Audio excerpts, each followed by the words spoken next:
नमस्कार, अमर उजाला .com पर आपका स्वागत है। आपके साथ मैं हूं आदर्श झा। देखिए, हम आपके लिए खास तौर पर संवाद कार्यक्रम तो लेकर आते ही हैं। उसमें अलग-अलग जानी-मानी हस्तियां अपने-अपने क्षेत्र के दिग्गज शिरकत करते हैं, अपने विचार आपके सामने रखते हैं। वो विचार जो देश की, समाज की दशा और दिशा बदलने के लिए बहुत महत्वपूर्ण होते हैं। और इसी कड़ी में लगातार हम तमाम खास मेहमानों से तो बात करते हैं, लेकिन इस वक्त हमारे साथ आचार्य मिथिलेश नंदिनी शरण जी मौजूद हैं। आप आध्यात्मिक गुरु हैं और तमाम विषयों, अध्यात्म के साथ साथ तमाम विषयों पर पैनी पकड़ रखते हैं, उस पर उन अपनी राय रखते हैं और खास करके युवाओं को किस तरीके से और सार्थक जीवन जीने की ओर आगे बढ़ाया जा सके, कैसे और बेहतर उनका जीवन हो सके, इस पर भी लगातार काम करते रहते हैं आचार्य जी। बहुत स्वागत है आचार्य जी आपका अमर उजाला .com पर। सबसे पहले तो मैं अध्यात्म से शुरू करूंगा आचार्य जी। आजकल के जीवन को अगर देखें तो आध्यात्म से क्या लोग दूर हो रहे हैं, या आपको लगता है कि एक बार फिर आध्यात्म की ओर लोग बढ़ रहे हैं, जुड़ाव ज्यादा हो रहा है, ये जो जड़ें हमारी जो पीछे छूट रही थी वो फिर से मजबूत हो रही हैं? जो बहुत तेजी से हलचल और बदलाव दिख रहा है वो धार्मिकता का है। जिससे दूर हुआ जा सके वो भौतिकता है, आध्यात्मिकता है ही नहीं। क्योंकि आपकी अंतरंग अवस्था में नितांत एकांत में जो आप होते हैं वो आपका अध्यात्म है। इसलिए अध्यात्म से दूर होना ये तो क्रिया ही घटित नहीं हो सकती है। एक विशेष बात यह है कि जब हम बहिर्मुख हो जाते हैं, बाहर देखना शुरू करते हैं, तो अध्यात्म चूकता जाता है, आचार और धर्म की अवधारणाएं बढ़ती चली जाती हैं। ये अंतर हुआ है। मैं प्रायः कहता हूं और भगवान कृष्ण के आधार पर कहता हूं, अध्यात्म का तात्पर्य है स्वभाव को जीना, भौतिकता का तात्पर्य है प्रभाव को जीना। जो पीढ़ी हमारे सामने आई है वो धीरे धीरे स्वभाव से छूट रही है और प्रभावों में जा रही है। वो प्रभाव शिक्षा के हैं, वो प्रभाव आजीविका के हैं, वो प्रभाव बाजार के हैं, वो प्रभाव राजनीति के हैं। पर एक बहुत गहरी बात जो हमें देखनी है वो ये है कि लगातार हम सूचनाओं से निर्मित एक दुनिया में जी रहे हैं, संवेदनाओं से निर्मित दुनिया कम होती जा रही है। इसलिए हमें कहना पड़ेगा कि आध्यात्मिक नहीं हो रहे हैं, हम धार्मिक हो रहे हैं और आचार में विश्वास कर रहे हैं। और फिर एक बहुत घिसा पिटा शब्द जो है कि हम भौतिकता की ओर बढ़ रहे हैं। कौन बढ़ रहा है? हम निर्मित ही पंचभूतों से हैं, तो कोई भौतिकता की ओर बढ़ रहा है ये बात नहीं है। पंचभूतों से निर्मित होकर के उसके भीतर जो शुद्ध चैतन्य का अनुभव था वो हमारा शिथिल हुआ है। गीता में एक पूरा स्वरूप है जिसमें भगवान ने कहा कि 8 मेरी अपरा प्रकृतियां हैं, पृथ्वी जल तेज आकाश वायु इत्यादि करके। और फिर उन्होंने कहा कि जीव भूता परा प्रकृति है। तो हम पंचभूतों के कारण तो सब कुछ, शब्द क्या है, स्पर्श क्या है, रूप क्या है, रस क्या है, गंध क्या है, इसका आकर्षण तो हम खूब समझ रहे हैं। पर इन सब के ऊपर ईश्वर अंश जीव अविनाशी, हम इन सब के साथ साथ कि हम नागरिक हैं, कि हम विद्यार्थी हैं, कि हम अध्यापक हैं, कि हम समाज का एक हिस्सा हैं, इन सब के साथ साथ हम जीव हैं। और जीव होने के नाते हमने अपने आप में एक बात यह जान ली है, पहचान लिया है कि हम ईश्वर का अंश हैं। हमारा जीवन और खास तौर से इस युग के युवा का जीवन कितना अनुभव करता है कि मैं एक परमात्मा का, सच्चिदानंद ईश्वर का अंश हूँ। इस बात को अपने भीतर कितना रियलाइज करता है, ये आध्यात्मिकता का प्रमाण है, इसकी अपेक्षा है। एक चीज मैं समझना चाहूंगा आपसे। आजकल सबको लगता है, बहुत सारे लोगों को लगता है कि केवल पूजा पाठ कर लिया, एक जैसे फॉर्मेलिटी होती है ना, ऑफिस निकलने से पहले घर पे अपना पूजा पाठ किया और ऑफिस निकल गए, ये एक ठीक है। हमारे अंदर एक सिस्टम इनबिल्ट है, हम बचपन से देखते आए हैं, सीखते आए हैं, उसको कभी कभी महसूस भी करते हैं। मैं ऐसा नहीं कह रहा कि महसूस नहीं करते, लेकिन क्या इसको हम अध्यात्म से जोड़ें, या जिस धार्मिकता की बात आप कर रहे हैं उससे जोड़ें, या हमारे ऊपर जो एक सोच है जो हम देखते आए हैं हमारे सबकॉन्शियस में कहीं ना कहीं उससे? ये सब परंपरा है। ये अध्यात्म तब बनता है जब आपको ये महसूस होता है कि आप जो कर रहे हैं इसके भीतर प्रेरणा कौन सी निहित है। बहुत पूजा पाठ शब्द का प्रयोग होता है, शास्त्रों में बहुत तरह से उसकी व्याख्याएं हैं। मैं जिस तरह पूछता हूँ युवाओं को, और जैसे मैं आपके सामने प्रश्न रखूं कि पूजा क्यों, पूजा क्या है, तो कोई षोडशोपचार बता सकता है, कोई पंचोपचार बता सकता है। मैं कहता हूँ नहीं, ये सब क्रियाएं हैं। इन सब क्रियाओं को मिलाकर घटित होने वाली जो पूजा क्रिया है वो असल में क्या चीज है। जब हम जीवन में किसी के प्रति ऐसी महत्व बुद्धि विकसित करते हैं, किसी को हम इस तरह स्वीकार करते हैं कि उसके जैसा होने में या उसका कुछ गुण अपने में पा लेने में हमारा जीवन धन्य हो जाए, ये महत्व बुद्धि हमारे भीतर तब विकसित होती है जब अपनी न्यूनता का और किसी की दिव्यता का हम स्वीकार अपने जीवन में पाते हैं। और तब उसकी दिव्यता को आत्मसात करने के लिए उसको अपने सामने रख करके जो व्यवहार हम निर्मित करते हैं वो पूजा कहलाता है।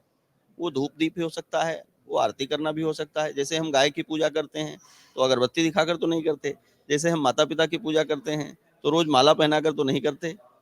पूजा करने का तात्पर्य है जिसको हमने महान माना है, उसकी महानता को आत्मसात करने की यात्रा।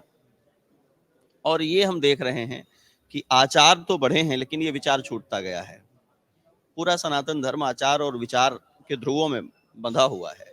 कोई भी आचार विचारहीन होकर के पाखंड रह जाएगा, और कोई भी विचार आचारहीन होकर के दम्भ रह जाएगा, भ्रम रह जाएगा। तो इन दोनों के बीच एक संतुलन बनाने की आवश्यकता है। जो गतिविधियां बढ़ी हुई दिखाई पड़ती हैं, जो बहुत तरह का आयोजन होता दिखाई पड़ता है, वो आयोजन मूल रूप से देश काल का प्रभाव है। अपनी परंपराओं, हम सबके भीतर एक स्वभाव है अपनी परंपराओं में, अपने अभ्यासों में वापस लौटने का और उनसे दूर जाने का।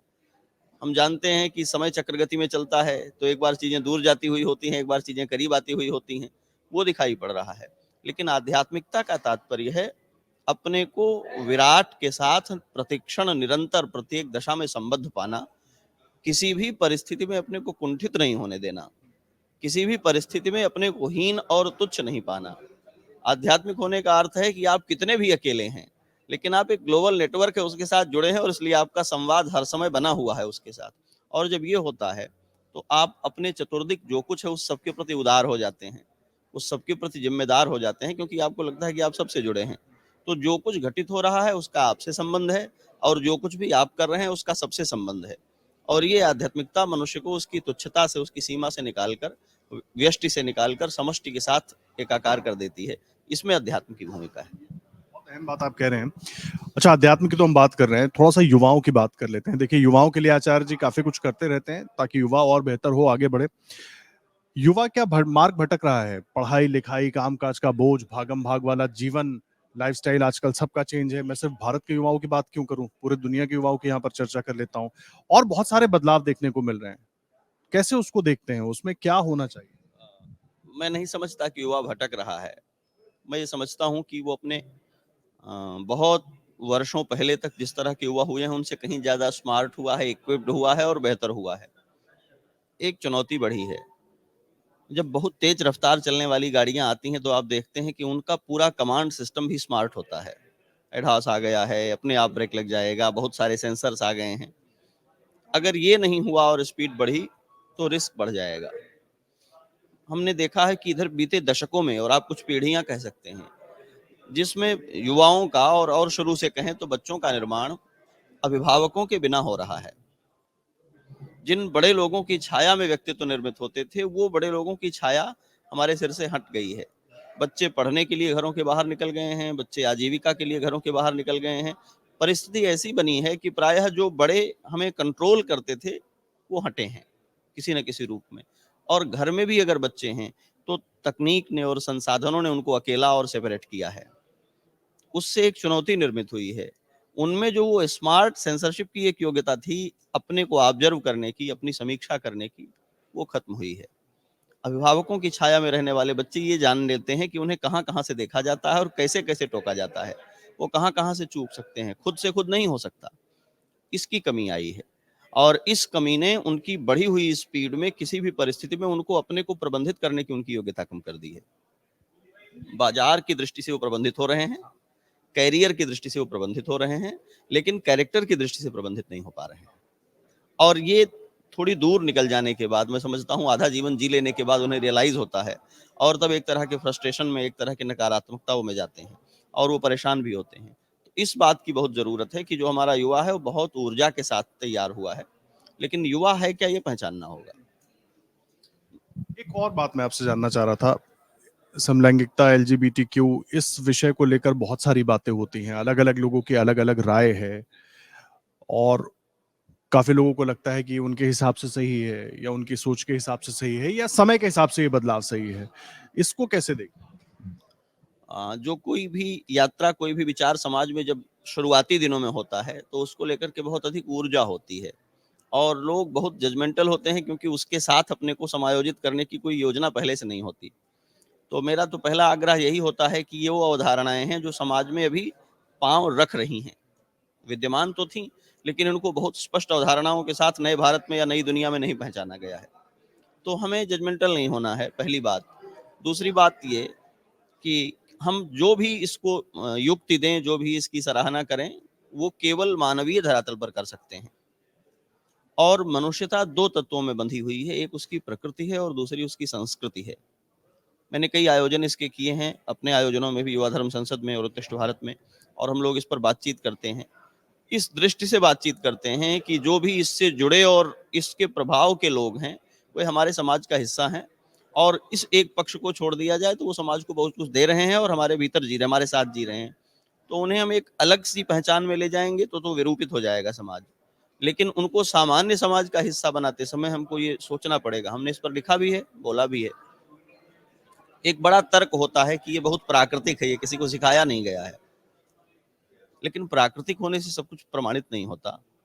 हम सब प्राकृतिक रूप से निर्वस्त्र जन्मते हैं, पर हम किसी समाज की कल्पना नहीं करते हैं जिसमें हम कहें कि प्राकृतिक होना निर्वस्त्र होना है इसलिए हम नंगे रहें।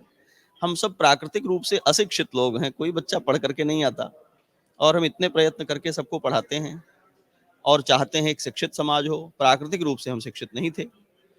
प्राक शर्त क्या है कि हमारी प्रकृति दारुण है, वो अच्छी भी होती है, वो बुरी भी हो सकती है, वो भयानक भी हो सकती है। तो हम उस प्रकृति को मनुष्य के जीने के लिए उसके अनुकूल बनाते हैं, इसी का नाम संस्कृति है। प्रकृति को उसकी विराट पद्धति में, उसके विशाल वातावरण से चुनना और मनुष्य के जीने के लिए उसको अनुकूल बना देना, ये संस्कृति का काम है। समलैंगिकता के जो आग्रह हैं, उसमें उनके विरुद्ध खड़े लोग भी और उसके पक्ष में खड़े लोग भी संवाद की स्थिति में आ जाएं तो ज़्यादा बढ़िया परिणाम आएंगे। और ये समझने को मतलब आगे बढ़ना पड़ेगा, साझा जीवन की मूल्यवत्ता क्या है। क्या साझा जीवन की मूल्यवत्ता केवल दो लोगों का शारीरिक रूप से प्रसन्न रह लेना है? ऐसा नहीं है। भारत के सारे शास्त्र, सारी परंपराएं, और यहाँ तक कि राजाओं के बारे में बात करने वाले रघुवंश महाकाव्य, जब वो कहते हैं कि क्यों विवाह किया रघुवंशी राजाओं ने, तो इसलिए विवाह करते हैं कि संतान हो सके। विवाह की अब तक दुनिया भर में जो अवधारणा रही है और जोड़े की जो अवधारणा रही है, आखिर तो हम उत्तरजीविता में प्रोडक्टिविटी को, उत्पादकता को निरस्त करके कैसे जाएंगे? और जो समलैंगिकता के आग्रह हैं वो इसको निरस्त करते हैं। तो जो एक बहुत मौलिक और परंपरा से प्राप्त अवधारणा है समलैंगिकता माने जोड़े में साझे जीवन की, उसमें से एक बड़ी चीज छूट रही है। तो हमें किसी का अनुमोदन करते हुए ये सोचना पड़ेगा कि फिर ये जो हम निर्मित कर रहे हैं, इसका आगे परिणाम क्या होने वाला है। और समाज जो किसी भी अच्छाई और बुराई का अंतिम आश्रय है, कोई व्यक्ति बहुत उन्नति कर जाए तो और बहुत अवनति में चला जाए तो भी वो जाएगा कहाँ? गिरेगा तो धरती पर। संस्कृत में एक सूक्ति है, भूमौ स्खलित पादानाम भूमिरेवावलंबनम। धरती पर चलने वाला आदमी जब गिरेगा तो धरती पर ही गिरेगा। तो समाज को इस तरह की योजना से क्या मिलने वाला है? क्योंकि संरक्षण तो समाज देगा, क्योंकि पोषण तो समाज देगा, उसका नाम हम जो भी दें, पर हमारे समाज में मनुष्यों को पालने, उन्हें आश्रय देने, उनको संरक्षण देने की इकाई तो समाज निर्मित करता है। समलैंगिकता की जो पूरी यात्रा है, उसमें इनको सारा संरक्षण और व्यवस्थाएं देता हुआ समाज इनसे रिप्रोडक्ट के रूप में क्या पाएगा? ये एक प्रश्न होगा। तो मेरा ये आग्रह है कि इसको बहुत समर्थन के नाम पर, बहुत एप्रिशिएट करने के नाम पर, हम बहुत मौलिक तर्कों की जो उपेक्षा करते हैं, और इन दिनों चूंकि बहुत ग्लैमराइज होकर के चीजें सामने आ रही हैं, तो बहुत बड़ी संख्या जो है हमारे युवाओं की, वो उसके जो मौलिक प्रश्न हैं और चिंताएं हैं उनका सामना नहीं। उसे लगता है कि अरे भाई, ये तो बीइंग ह्यूमन, इनका पावर है, इनको क्यों रोक, इनका अधिकार है, इनको दिया जाना चाहिए, ये इनका राइट है, इनको आप क्यों? ये ठीक नहीं है। क्योंकि किसी को क्या अधिकार दिए जाएंगे, किसी को क्या सुविधाएं दी जाएंगी, यह देखते हुए व्यक्ति के रूप में समाज उससे कितना अपना निवेश करेगा और उससे क्या ले पाएगा, ये भी देखना चाहिए। इसी दृष्टि से सारी बातें मैं कहता हूँ उसको। लेकिन अगर मैं सीधा सीधा आपसे पूछूं, इस विचार को क्या स्वीकार किया जा सकता है, किया जाना चाहिए या नहीं किया जाना चाहिए? व्यक्ति की सत्ता में इसको स्वीकार किया जाना चाहिए, समाज की सत्ता में इसको प्रबंधित किया जाना चाहिए। क्योंकि ये व्यक्तिगत जीवन की रुचियां और आग्रह हैं। व्यक्तिगत जीवन की रुचियां और आग्रह यदि समाज जीवन को कुछ नहीं दे रहे होंगे तो उनको सामाजिक इकाई के रूप में रजिस्टर करना कठिन काम है। ये मेरा पक्ष है। पूर्ण बात आप कह रहे हैं। अच्छा, थोड़ा आगे बढ़ते हैं। जय श्री राम से जो सफर शुरू हुआ था वो अब जय सिया राम तक पहुंच गया है आचार्य जी। कितना बदलाव, और आगे इससे क्या उम्मीद कर रहे हैं, किस तरह का बदलाव हमारे समाज की, हमारे देश की अगर हम बात करें, क्योंकि बहुत जुड़ाव है हम सब। कोई भी यात्रा परिपक्व होते हुए अधिक मधुर मधुर होती जाती है, अधिक सौम्य होती जाती है। तो यहाँ भी देख सकते हैं दुनिया जय श्री राम को एक आंदोलन के नारे की तरह देखती है। ये ठीक बात नहीं है। ये विजय मंत्र है जो इस आंदोलन के बहुत पहले से विद्यमान है और श्री राम, जय जय राम के रूप में इस देश में गाया जाता है और ये महामंत्र है। उसमें पूरा मंत्र गाया जाना नहीं संभव होने से आप योद्धा और संघर्ष करते हुए लोग अपने लिए चुनते हैं, उन्होंने जय श्री राम चुन लिया। ये कहीं से किसी भी प्रकार से किसी तरह के अनुचित बल को व्यक्त नहीं करता था। पर जब किसी भी यात्रा को रोका जाता है तो उसमें एक प्रतिरोध का बल निर्मित होता है, वो निर्मित होता गया और वहां ये शब्द विद्यमान था और जो नहीं पसंद करते थे इसे उन्होंने इसको पेंट किया कि ये तो एक बड़ा डरावना सा नारा है, जो ध्वनि है उसकी, ये सदा से विद्यमान था। और अगर हम भाषा में जाएंगे तो जय श्री राम अधिक शुद्ध और संस्कृतनिष्ठ उच्चारण है जय सियाराम की तुलना में, क्योंकि सियाराम में जो सिया शब्द है वो तो बन करके बिगड़ करके ऐसा रूप उसका बना है, शब्द तो सीता और श्री है, तो वो निर्दोष शब्द है। लेकिन हम उसकी यात्रा पर चले आए तो जैसे आम जब पेड़ में आता है तो कसैला होता है, थोड़ा और बढ़ता है तो थोड़ा खटास आती है, थोड़ा और बढ़ता है तो उसमें मिठास आती है, उसका रंग भी सुंदर हो जाता है। एक बड़ी यात्रा जैसे जैसे हम व्यक्ति के जीवन में देखेंगे तो भी और समाज के जीवन में देखेंगे तो भी, जब आप एक संकल्प लेकर आगे बढ़ते हैं तो आपको पता नहीं होता क्या क्या होने वाला है। बड़ी ऊर्जा, बड़ी ताकत, बड़ी दृढ़ता, धीरे धीरे धीरे आपको चीजें अच्छी और अनुकूल होती दिखाई देती हैं और आप परिपक्व होते जाते हैं अपनी परिस्थितियों को लेकर, अपनी प्रतिक्रियाओं को लेकर। और यहाँ तो ईश्वरीय वरदान पाने का मामला था। जगन नियंता परमपिता परमात्मा की ये पूरी लीला है और उन्हीं के संबंध में ये चली हुई यात्रा थी। भगवान ने कलयुग में प्रकट होकर के, मैं तो कहता हूँ कि ये अवतार है कलयुग में भगवान का, ये मंदिर निर्माण नहीं है। भगवान के 5 रूप हैं, ये भगवान का अर्चावतार है, मैंने लिखा भी है इसको। ये श्री राम फिर से कलयुग में अवतरित हुए हैं अयोध्या और सरयू की प्रार्थना पर। तो अब उसमें जो सौम्यता और जो सद्भाव छलकना चाहिए वो श्री राम के आने से, आप ऐसे देखें कि भरत और शत्रुघ्न खड़े हैं जिस अयोध्या में, वो अयोध्या दुख और त्रास और चिंता और खिन्नता से भरी हुई है, जबकि भरत परम साधु हैं। और फिर जब श्री राम आते हैं तो वो ये अयोध्या उल्लास से भरी हुई है। राम शब्द का मूल अर्थ ही आनंद है। जहाँ श्री राम व्यक्त हो जाते हैं वहाँ आनंद व्यक्त होने लगता है। विद्यमान होते हुए भी जहाँ श्री राम दिखाई नहीं पड़ते हैं वहाँ आनंद की अनुपस्थिति से जो कुछ अनुभव होता है वो अनुभव होने लगता है। इस यात्रा ने भी उसी तरह आगे बढ़ करके ये दशा, ये अवस्था अपने को प्राप्त की है। आज तो चारों ओर प्रसन्नता दिखाई दे रही है। बात आप कह रहे हैं, बहुत धन्यवाद स्वामी जी हमसे बात करने के लिए। तो आप आचार्य मिथिलेश नंदनी शरण जी को सुन रहे थे। अलग अलग मुद्दों पर बेबाकी से अपनी बात रखते हैं और सभी विषयों पर उन्होंने बात की है, लेकिन बहुत महत्वपूर्ण हो जाता है अध्यात्म को लेकर उन्होंने जो कुछ कहा कि किस तरीके से अध्यात्म के जरिए अपने आप को और महत्वपूर्ण किया जा सकता है। तो ये इनकी जो आचार्य जी की बातें हैं वो बहुत महत्वपूर्ण है। तो लगातार अमरुजाला.com पर आपको और भी लोगों से मिलवाते रहेंगे और उनके उनके जो विचार हैं वो आप तक पहुंचाते रहेंगे। फिलहाल के लिए आपका धन्यवाद। अगर आप ये वीडियो YouTube पर देख रहे हैं तो हमारे चैनल को सब्सक्राइब करें और बेल आइकन को दबाना ना भूलें। अगर आप Facebook पर ये वीडियो देख रहे हैं तो हमारे पेज को लाइक करें।